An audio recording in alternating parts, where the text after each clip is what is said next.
She's entertaining a lady friend this evening, and I'm in my room trying not to hack up a lung. I have that flu going around, so I've been curled up under my comforter, sleeping on and off and watching Netflix. Around 8, it had to be, as my girlfriend just dropped off some soup and Powerade from the store to me and headed to work.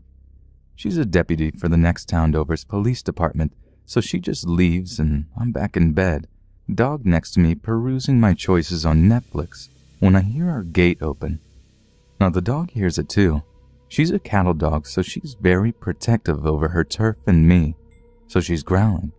At first I think it's my brother and his friend going to soak in the hot tub. Then I get a text. It's my brother. He and his lady friend are headed to the store and asking if I want anything. I freeze. So if he's not here, who the fuck is outside my yard?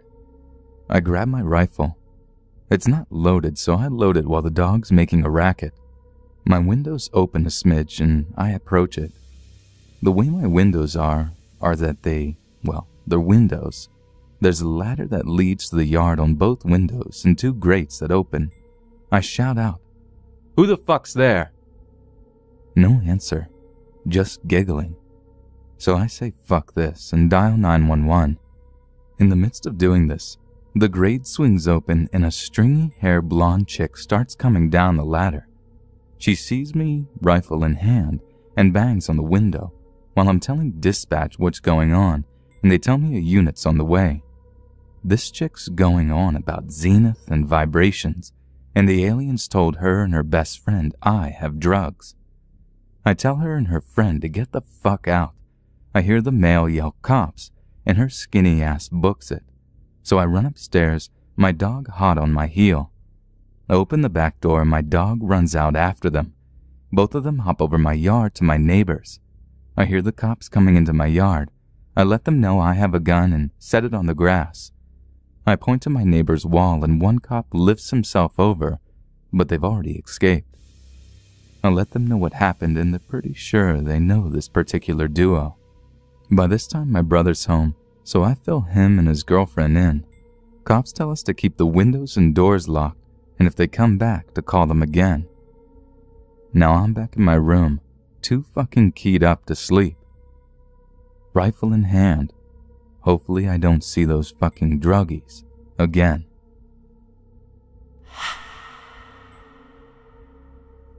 At the time, I was a few months into undergrad in Austin, Texas, and had just become comfortable enough with myself to come out of the closet. There were no dating apps available, so to find dates I used Craigslist. Big mistake. I started chatting with a guy off Craigslist, Craig, and we hit it off and decided to set a time and place for a date to meet in person. His ad said he was 27, and I was 18 at the time. At first he was very insistent on meeting at his place, which I later found out was just a trailer. And it kind of made me suspicious, but in his pictures he was very good looking, had a nice smile, etc., so I decided to let it go. Eventually we agreed to get coffee before going to his place. So the day arrived and I went to get coffee and I was pretty excited. I had showed my roommate pictures of Craig and talked about how I was looking forward to meeting him. I showed up at the coffee shop and he was already there. He actually did look like his pictures, so that was a good start. We got coffee and ended up chatting for several hours before he asked whether I wanted to go back to his place. Luckily, my roommate called to check up on me, and it also happened that he was stranded because his car had broken down. So I told Craig that I would take my friend back home before heading over to his place. Well, by the time I picked up my friend, Craig was no longer answering his phone or texts or anything. When he finally answered, he accused me of making up some excuse so I wouldn't have to go back to his place with him, and basically was very angry and annoyed despite our great conversation earlier. I was a bit bummed, but basically didn't think of him again until years later when my old roommate sent me a link for a news article about Craig. Apparently, he had been running a sex trafficking ring using underage boys that he would lure through his good looks and promises. I can only imagine what would have happened to me if I had gone back to his trailer with him that day. Back in December of 2012, I received a notice from the manager of the grocery outlet I worked at that we were getting a new member of our overnight crew, scheduled to be in the following night. The crew, who consisted of myself and several others, all worked together for quite some time, and we all grew into good friends. So, the next night it's myself and 2 others on schedule when the new guy comes in. I already knew his name to be Cole, so I immediately went up to introduce myself and all that jazz before showing him around and telling him exactly what to expect on any given night. Surprisingly, he seemed to be a quick learner. Not that this shit is complicated, but it can be a bit tricky at first. But he never asked any questions or made any comments, almost acting as if he either knew what he was being told or that he wasn't interested. Being the supervisor, I was pretty much the authority, but I never used it. Everyone was used to a loud atmosphere as we would play music and yell a lot. It helped keep us awake and somewhat energized. As I tried to break him in, Cole didn't seem interested, preferring to work alone and not take part in our antics. As time went on, his work began to falter. Soon, he began to slow down and disappear to the back of the store for a while to do whatever, then return an hour or so later, but I always figured he was being productive and left him alone. What did surprise me though was when Cole would use a box cutter. He wouldn't cut off the tape, but instead he would stab the boxes and rip them open. I told him to be careful, but he merely gave me a shrug each time. One day the manager called me and asked me to talk about how Cole's been doing at night. I told him about how he became slower with work and seemed much less interested, seemingly doing the bare minimum to get by. He suggested that I should talk to him, and I agreed. 3 nights later, it's just Brad and myself on the schedule. After doing the usual stuff for a while, it was finally break time. We decided to walk over to the gas station convenience store nearby and buy some stuff for our lunch break. As we got back, I noticed that the entrance door was left open. Shit, that's not good, I thought. Must have forgotten to close it, but Brad said that he did. That's odd. We head inside and continue working until lunch break. We're sitting in the break room eating and chatting when we both simultaneously heard something that sounded like one of the freights moving. It happened again shortly thereafter, so I got up to check it out while Brad stayed inside the break room.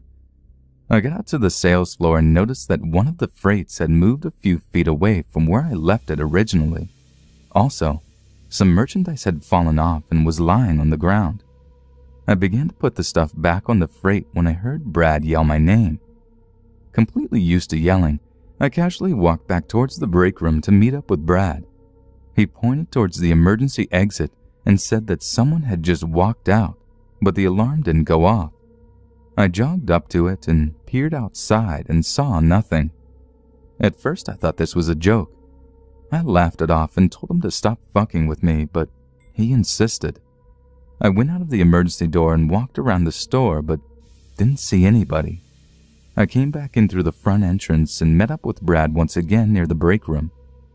What did scare me, though, was when Brad and I walked up to the emergency exit, Brad suddenly turned around and saw somebody walking. He nudged me and I just turned around to barely see the person walk towards the freezer and around the corner, which was all the way on the opposite end of the back store area. I ran to catch up with whoever it was, but didn't see anyone when I turned the corner. The freezer was locked, so whoever it was couldn't have gotten inside unless they had a key, but only I have the key. Brad came up to me and asked me if I believed him now, and I said I did. Who could be in the store and how did they get in? I then thought of the left open entrance from earlier and the fact that the emergency exit door alarms were disabled. It must be someone who either works here and or is aware of our movements in the alarm system. We headed back to the sales floor to investigate some more. Nothing was knocked off of the shelves, nor was the freight moved this time. I walked up near the front entrance and peered out of a window towards the parking lot, but saw nobody. But then, as I turned towards the front entrance, I saw somebody walking from the parking lot to the back side of the store. This time, I recognized the person. It was Cole. What the fuck? He's not supposed to be working. I yelled out to Brad, who came up to me as I told him that Cole's outside and he's heading towards the back side of the store. He nods and runs off while I follow. We waited by the emergency exits for about 5 minutes, but Cole never entered. I yelled out to Brad to head to the sales floor while I stayed back there. I could hear him run off as I stayed by the emergency exit. Out of nowhere, I turned around and suddenly saw Cole standing about 20 feet from me with a box cutter in his hand. I watched on as he glared at me. How the fuck did he end up behind me? I asked him what the fuck he was doing there and that this wasn't funny. He didn't seem to pick up on that though. Finally, when he did move, it was to position the box cutter in an upwards cutting position like he was going to stab my chest or something, but he eventually lowered it down and spoke to me. "Tell the manager I quit." Cole then turned, put the box cutter in his pocket, then walked towards the opposite end once again towards the freezer and turned the corner, disappearing. I stood there in shock for about a minute when Brad came running back to me. He asked if I saw Cole and I told him I did, heading off towards the freezer. Brad asked what we should do. I told him what happened, but insisted we just let it go for now. I waited until the manager arrived a couple of hours later and told him that Cole had told me he quit, but didn't go into any detail. I decided not to tell the manager about what had happened, nor any other co-workers for that matter. I didn't want to escalate this any further than it had already. It wasn't until Brad said something that the police became involved, and I then learned after talking with the authorities that Cole has a mental health record, and I should have reported what happened and not kept it a secret, regardless of my reasoning. When I was 19 years old, I had hit a dating rut. Between college and work, I was unable to put much effort into meeting new people or forming new relationships. I'm a female, by the way.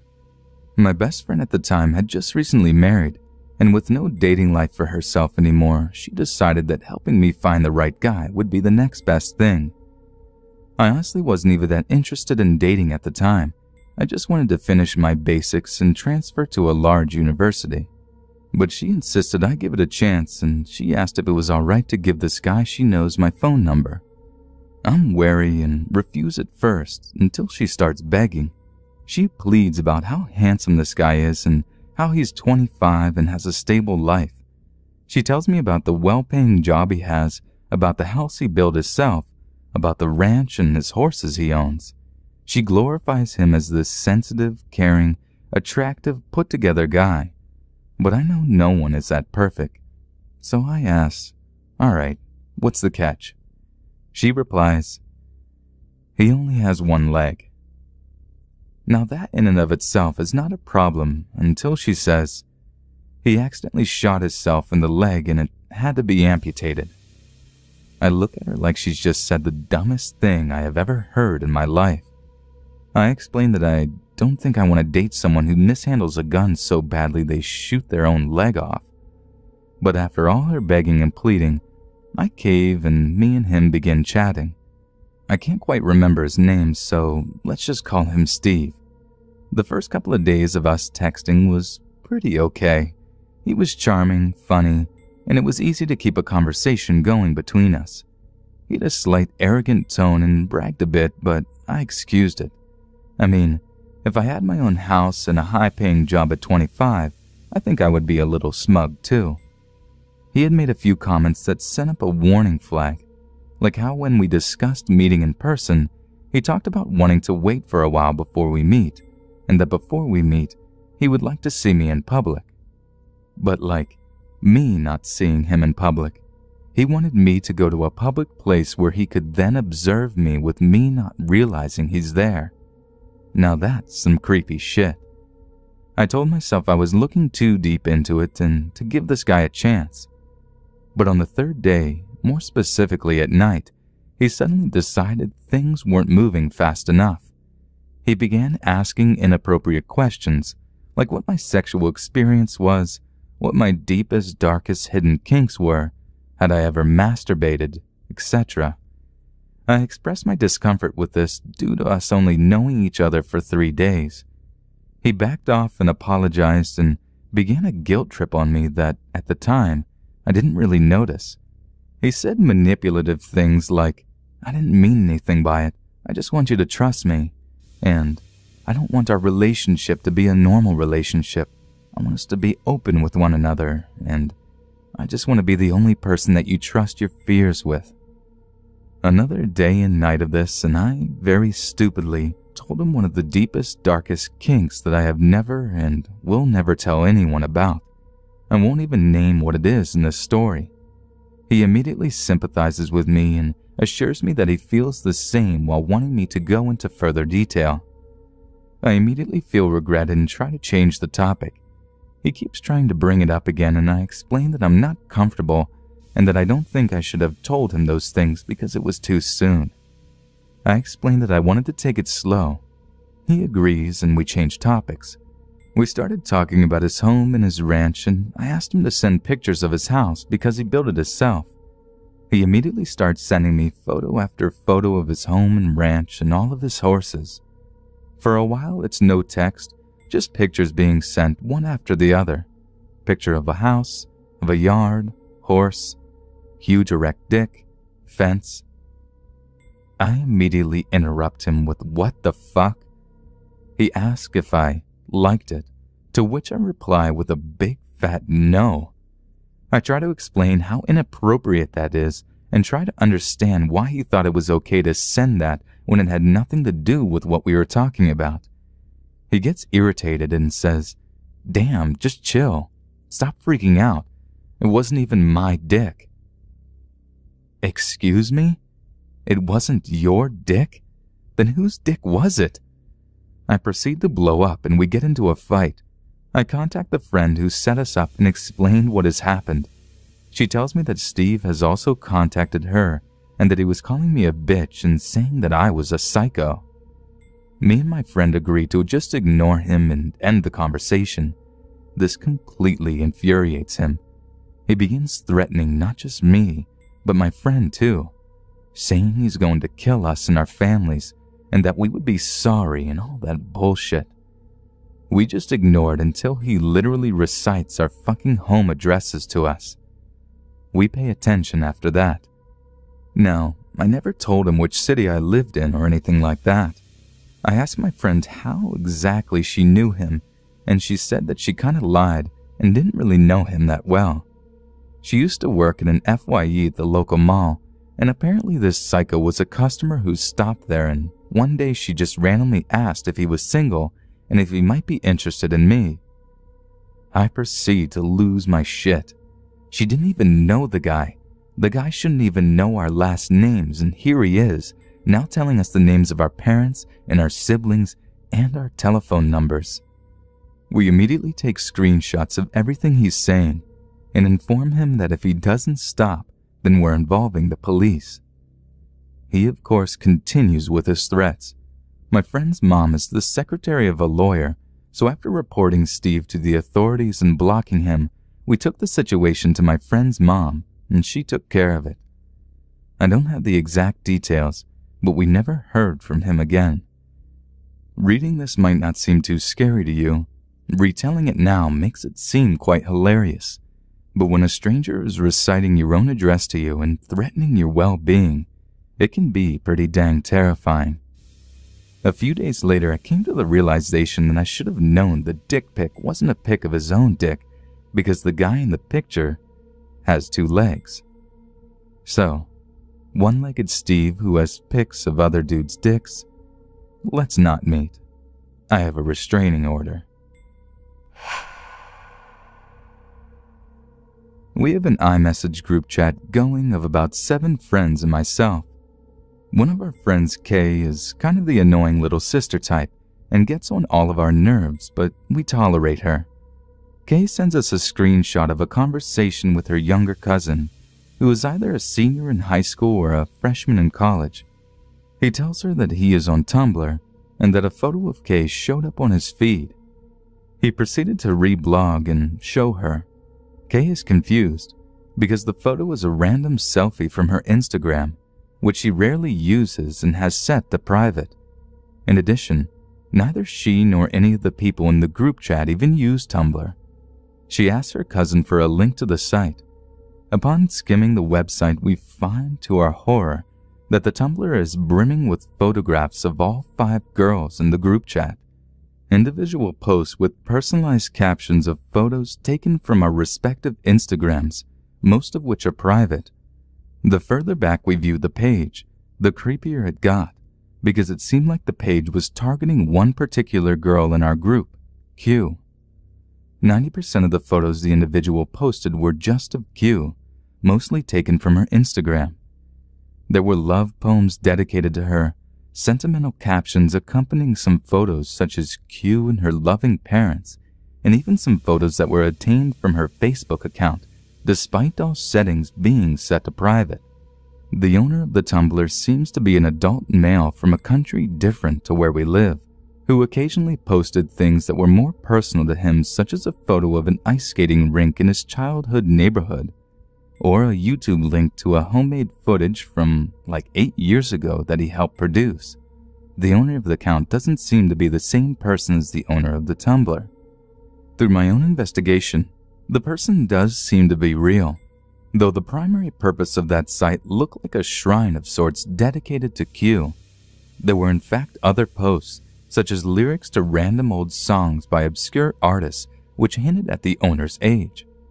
There were photos pulled from my own Instagram, such as a zoomed-in and cropped pic of my face taken from a group shot.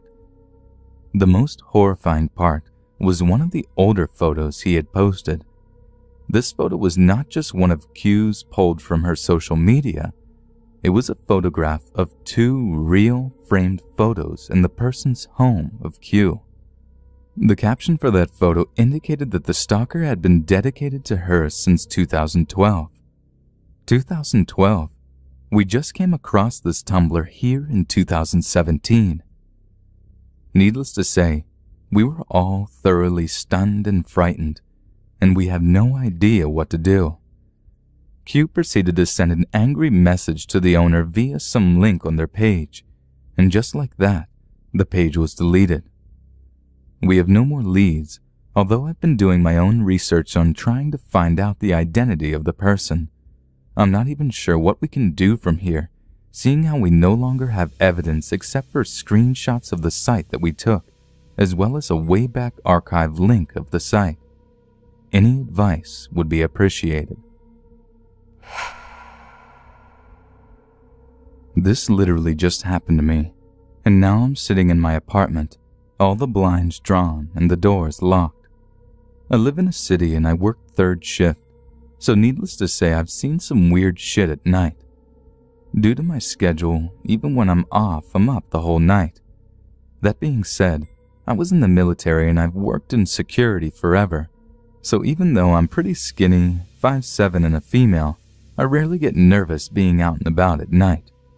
Anywho, I live alone with no one to keep me company but my cat and my fur child, a 6-month-old lab boxer. Around 4 a.m., Pup went to the door and indicated he needed to go out.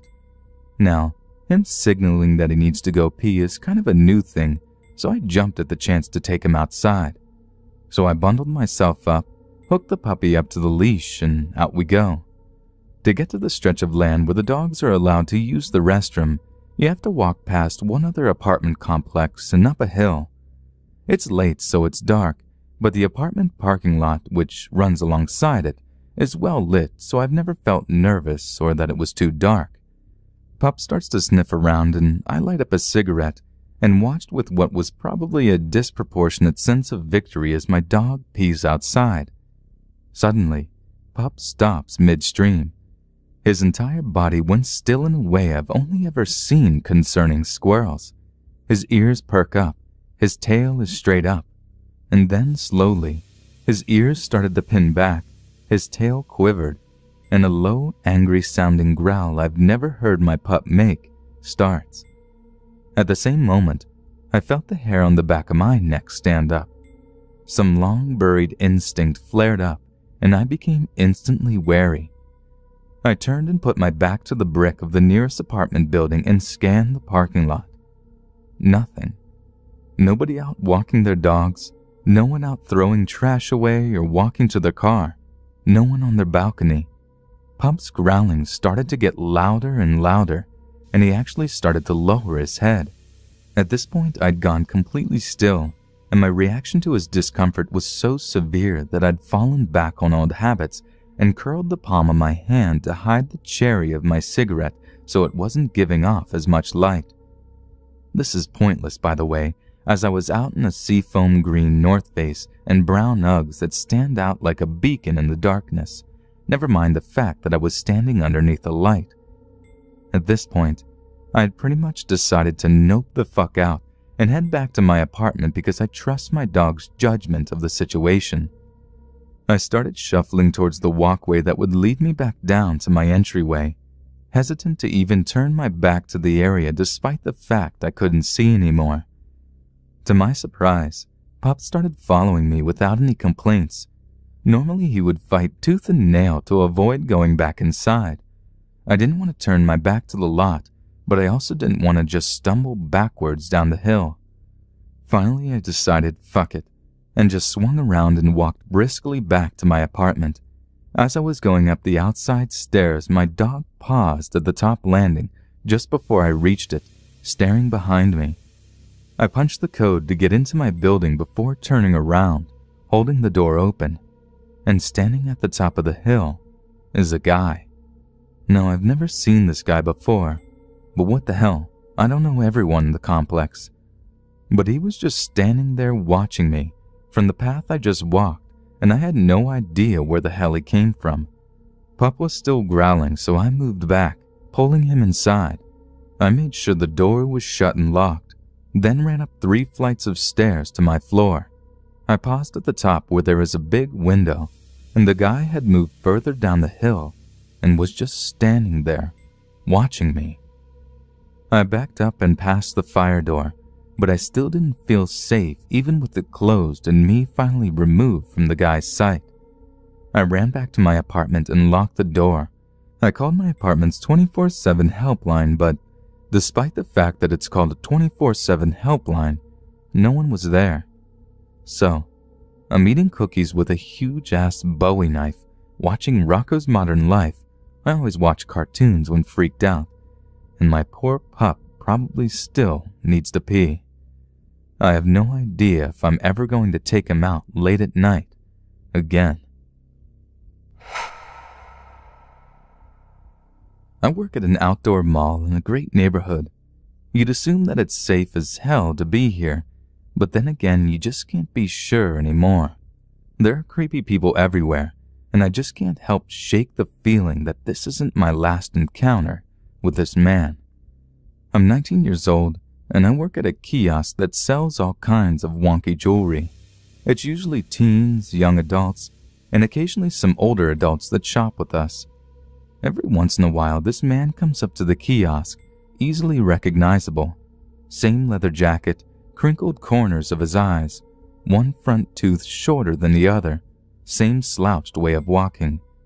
He's usually harmless, but oh my good God, the last few times he's come by have made me so uncomfortable. I greet every customer with, "Hey, can I help you find anything?" And most of them say they're just looking. He always smiles at me and says, "Just looking, darling." At first it was fine. I didn't care whatsoever.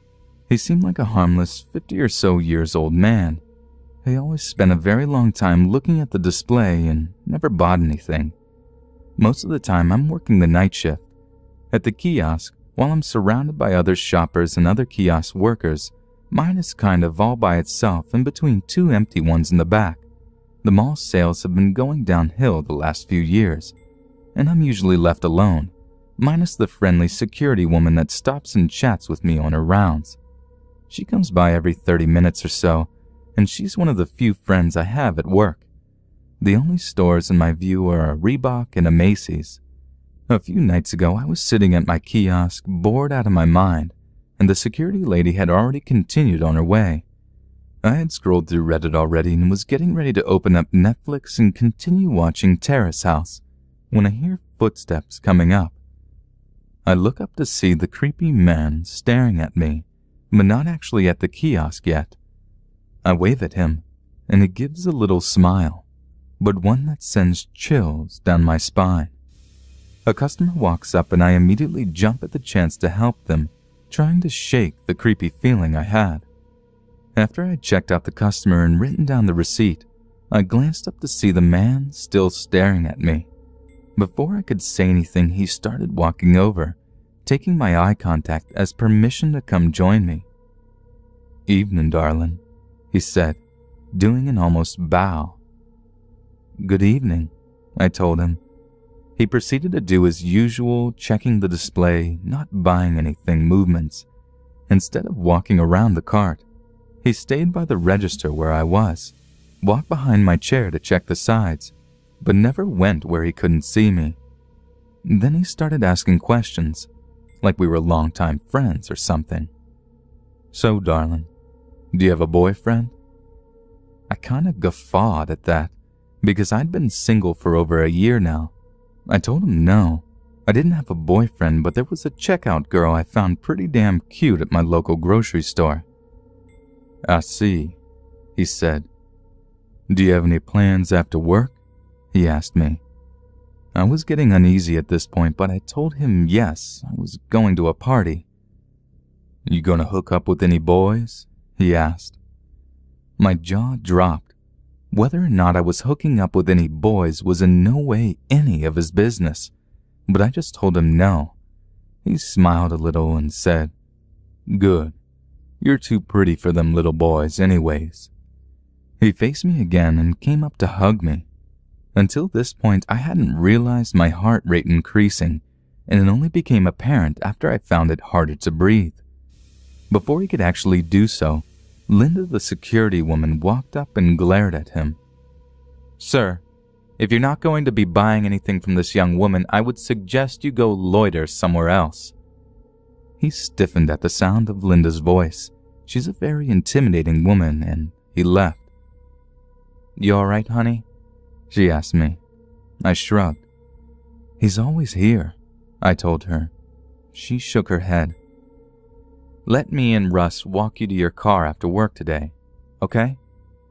I nodded, relieved that she offered without me even having to ask. The rest of my shift was fine. I get through it and managed to make my bosses a bit of money. At 10 o'clock on the dot, Linda and her boyfriend Russ are at my kiosk. They wait for me to pack up my purse and then walk me to my little Prius. They wait for me to drive away as well. On my way to the party, I stop by a gas station to fill up the tank. As I'm waiting for it to fill, I glance over and see the man from the mall at the mini-mart. He's buying a pack of cigarettes, and he looks out the window and sees me. When he does, he smiles and waves. He holds up one finger, asking me to wait a minute. I don't.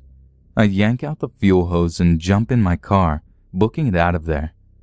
I take several detours before arriving 30 minutes late to the party.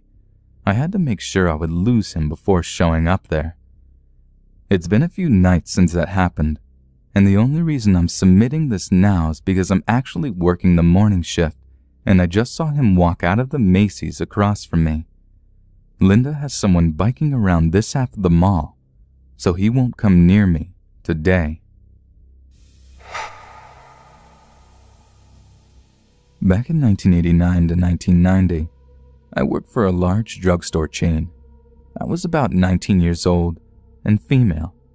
As I was a college student, I worked the closing shift, which ended usually at 9 p.m. After facing the shelves and counting out the cash drawers, I get out between 9:30 to 10 p.m.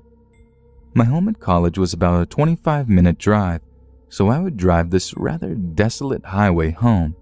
It's busier on the road during the day, but nearly no one on it at that hour. I was driving and saw police lights in my rearview mirror. Thinking back on it, I noticed something was wrong with the lights, but it wasn't enough to really register.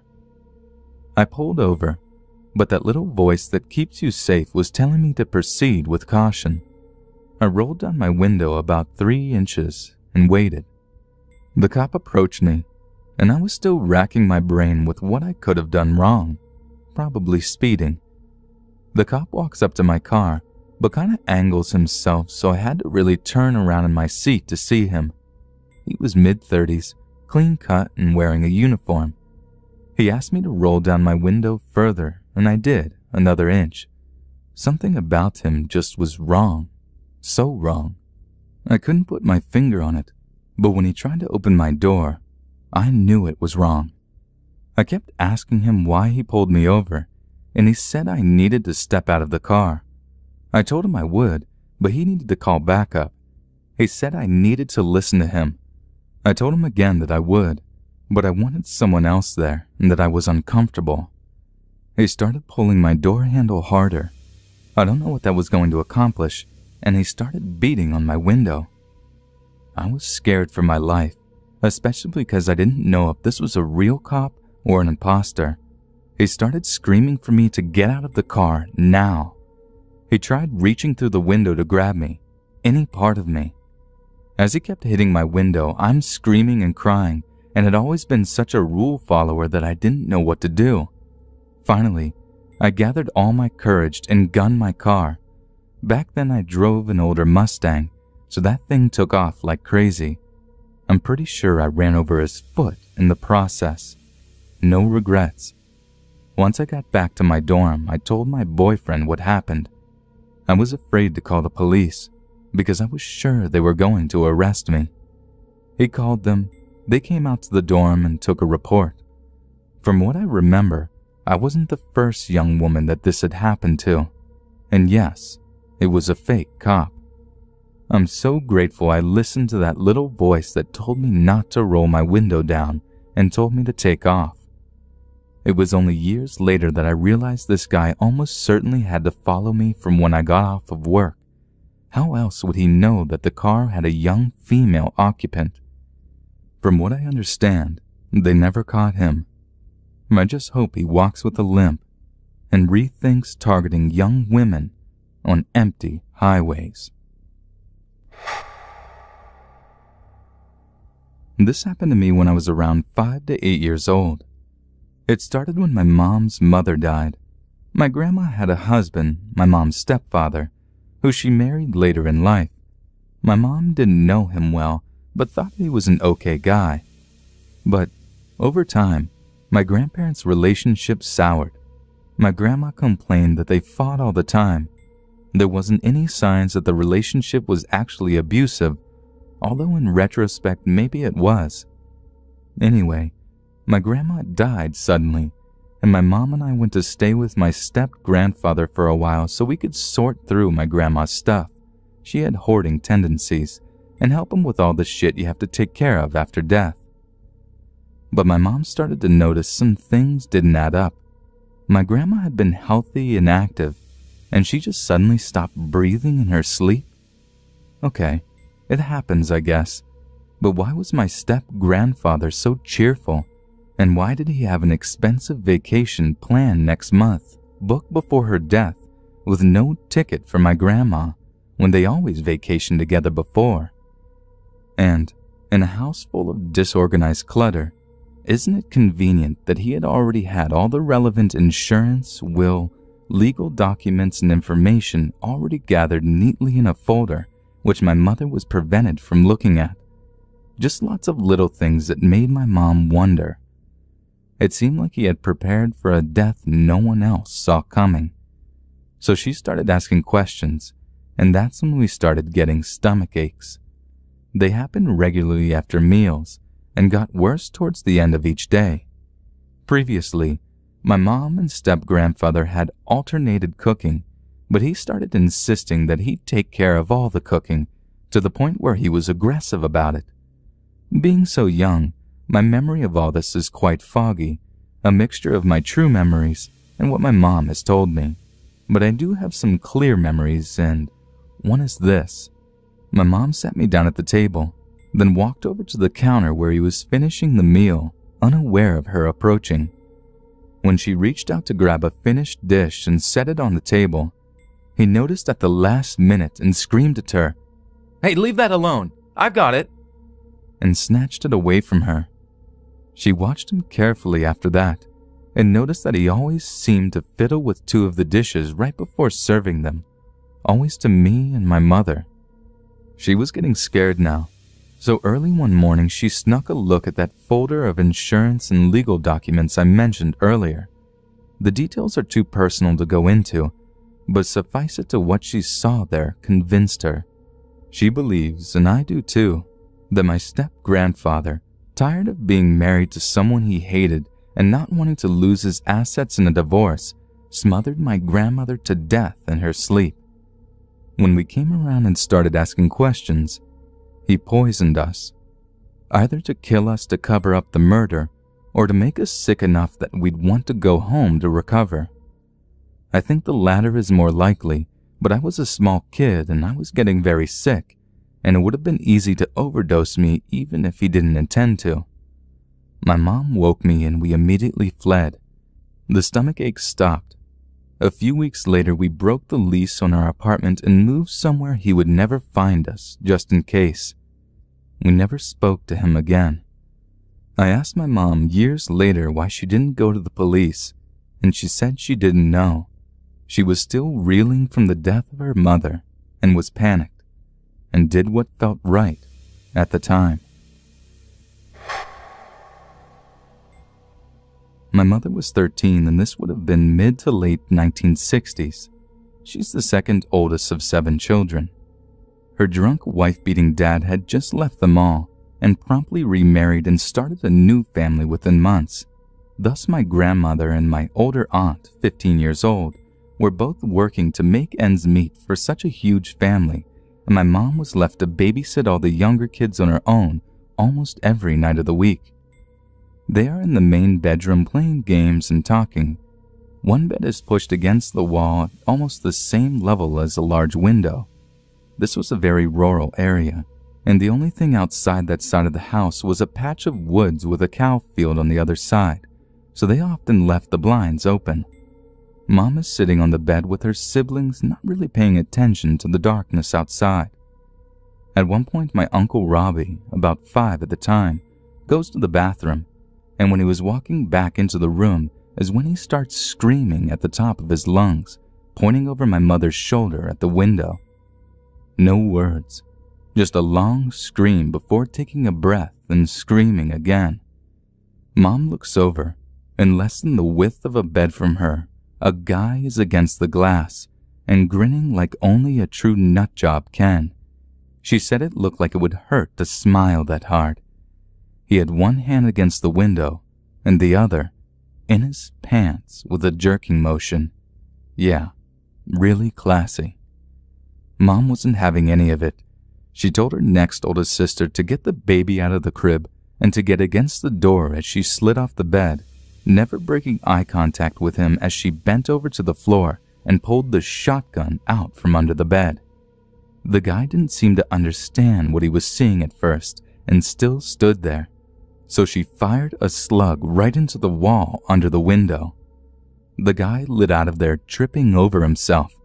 She called Granny at work and Granny came home. After that event, she'd have an elderly couple from down the street stay with them till they finally moved years later. The next day, they could see it actually puckered the wall outward on the outside of the house. She was close to actually shooting him right through that crappy old house's walls. Now, my mother ended up becoming a military officer for obvious reasons.